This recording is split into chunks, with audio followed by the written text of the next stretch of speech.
Vous êtes en train de regarder la deuxième partie de notre série de vidéos sur notre transatlantique. Donc si vous n'avez pas vu la première partie, allez la voir avant. Je vous mets une fiche, c'est juste là. Bonne vidéo.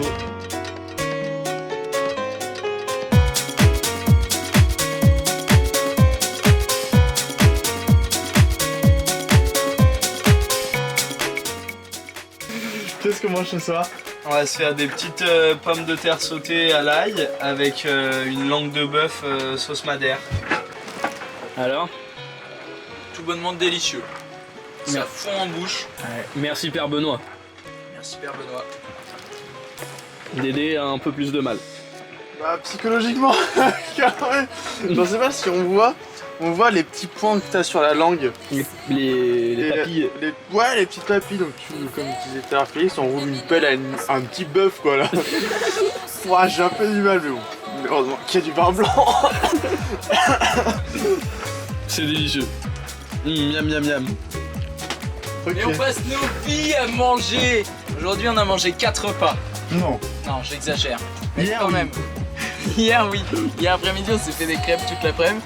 Et aujourd'hui Andrea nous a fait des petits fruits en conserve avec un coulis de chocolat et quelques céréales dessus. C'était fantastique. Mais j'ai eu du mal à digérer. T'as fait du sport quand même. J'ai fait du sport, après j'ai fait ma petite séance de sport, j'ai cru que j'allais tomber d'ailleurs. Appuie 2 secondes sur ton torse. Oh, c'est de la magie. Breaking news, nous sommes le 7e jour, 8e peut-être, et Andreas s'ennuie. Ouais, un peu quand même. Non mais j'ai le son à fond aux oreilles. Mais pourtant, ce qui est fou, c'est que on s'ennuie alors que on pourrait trouver des trucs à faire. Genre, tu pourrais regarder un film, tu pourrais écouter un podcast, Ouais, mais tu pourrais faire des dessins. Ah, venez, on fait des dessins. tu réfléchis, puis là tu te dis putain là c'est bon, je commence à me faire chier quand même. C'est bon quoi, ça fait du bien. Moi je trouve ça super agréable comme sensation. C'est tout propre. C'est tout propre. Cet après-midi, on s'ennuie un peu à bord, on sait pas trop quoi faire. Si on va faire une action vérité. Ça me passe. Vas-y, tu commences, action vérité. Action. Saute à la flotte. Oh non. Ok j'y vais.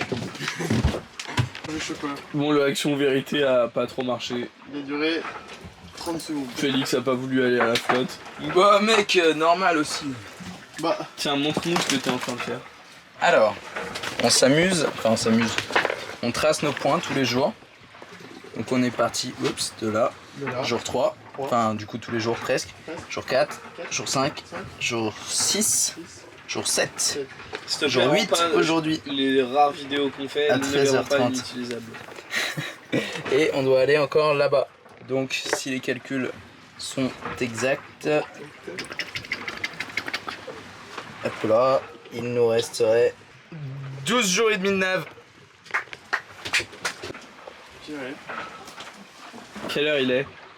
Alors, à l'heure du téléphone, il est 15h17, mais comme on se déplace vers l'ouest, on grappille des petites minutes tous les soirs.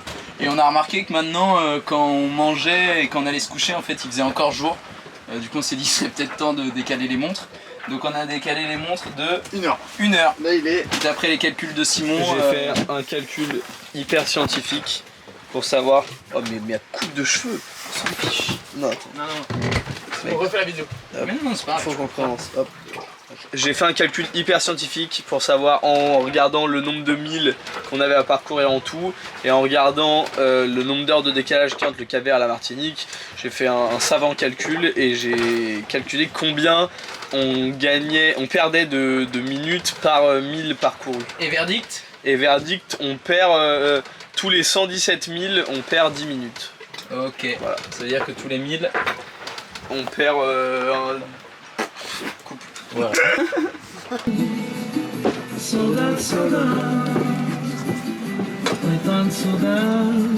Le Cap-Vert te manque ou quoi? Ça va, la musique est là. C'était quoi cette question? Est-ce que on s'est déjà senti à l'étroit sur un petit bateau comme ça, à 3 sur 8 mètres? Non. Moi non en tout cas. Genre, en fait, soit il y en a un qui dort, du coup t'as plein de moments tout seul où t'es dans le cockpit, t'as le cockpit, le carré et la cabine avant. Ouais, il y a vraiment 3 T'as endroits 3 différents. espaces Et à la limite, si vraiment tu te sentais, t'avais besoin d'être seul, t'as l'avant du bateau aussi dehors. Là, ça bouge un peu. Donc ouais, je suis d'accord que je me suis vraiment jamais senti à l'étroit. Vous mangez quoi à bord de votre bateau? Alors on a fait un beau stock de boîtes de conserve. On achète aussi beaucoup de légumes frais. Et on essaye de pêcher, mais principalement le midi c'est des salades, des fois avec des wraps. On se refait des wraps avec ce qui reste à bord à midi, donc on a fait une sorte de houmous, concombre, tomate, les restes de choux, maïs, carottes, oignons, tortilla. On va se régaler. Et le soir c'est des bons petits plats réconfortants. Nos premiers sushis au milieu de l'Atlantique. It look like Appétissant. Des cuisses de canard confit. Petit foie gras de canard avec des morilles. et trip à la mode de Caen. Dédicace à Orelsan. Dédicace à Orelsan. Si tu vois cette vidéo. Aujourd'hui à bord du Thibeden, c'est carbonara. Mais comment faire de carbonara sans lardon? On a mis des girolles à la place avec plein de parmesan. Et on peut aussi montrer nos fruits et légumes. Magnifique. Bon, il n'y en a plus beaucoup parce qu'on arrive quand même au 7 ou 8e jour de transat, mais ils nous ont été d'une belle utilité. Est-ce que vous avez quand même un minimum de confort? De l'eau chaude, des toilettes? Rien du tout. On a de l'eau potable, c'est déjà pas mal. Ouais. Et sinon, non. C'est c'est dehors, c'est le magnifique océan. Ouais. Pas d'eau chaude. Et on a eu une douche solaire et on l'a fait tomber à l'eau malheureusement, donc on a même plus de douche solaire. Quelqu'un nous demandait si on avait des toilettes. Voilà nos toilettes.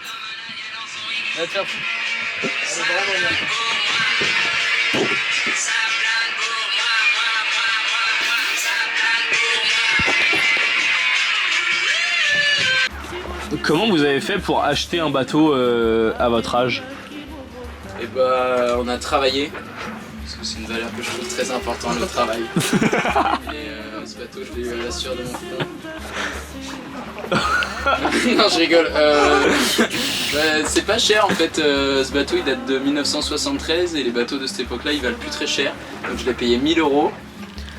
Ensuite on a bossé, moi j'ai bossé en tout 6 mois pour mettre de l'argent de côté pour ce voyage. Ouais. Et puis voilà quoi, ensuite on trouve deux bons copains. Et puis on peut tout faire. Hein. Donc, petite corvée d'eau, on transvase les 50 litres qu'il y a dans cette vache à eau là dans la vache principale qui est reliée au robinet.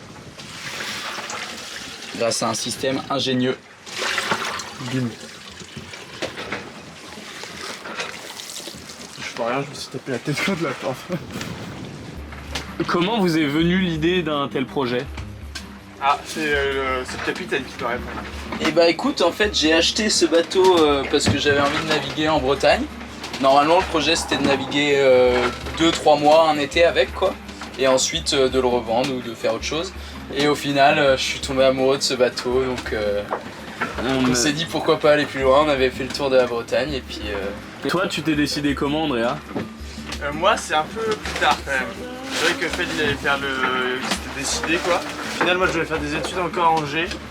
Mais je me suis dit quand même je vais pas laisser deux copains partir sans moi. Ok. Dehors il fait jour.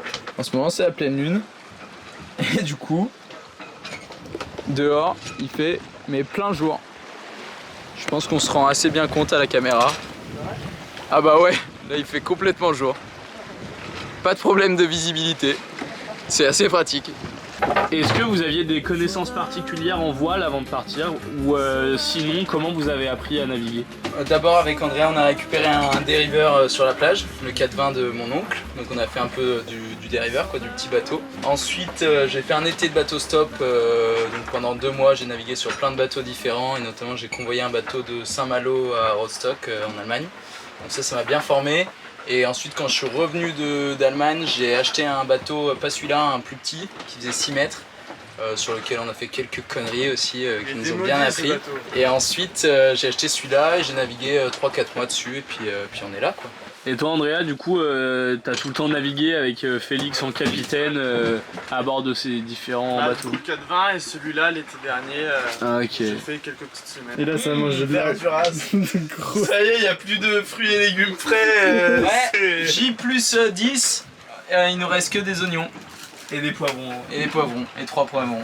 Mais tant mieux parce que ça commence à bien faire de manger des salades tous les jours en transat. C'était un peu trop luxe. Mais pour mieux préciser notre budget quand même, moi j'avais avant de partir 3000 € je pense. Il fallait payer les 6 mois où le bateau était resté hors de l'eau, plus tout le matos indispensable, le radeau de survie, l'AIS, la VHF, les PIRB. Et donc pour ça on a payé 1000 € chacun. Donc il me restait 2000 € et c'est sur ces 2000 € que je vis depuis 6 mois maintenant. J'ai eu un peu d'argent à mon anniversaire, mais ouais, en gros 2-3 000 balles et voilà quoi. On dépense environ 350 € par mois. Je pense, ouais. Donc partez vite, ça coûte que dalle. Trouvez un bateau avec 3 copains, travaillez 6 mois et partez à l'aventure.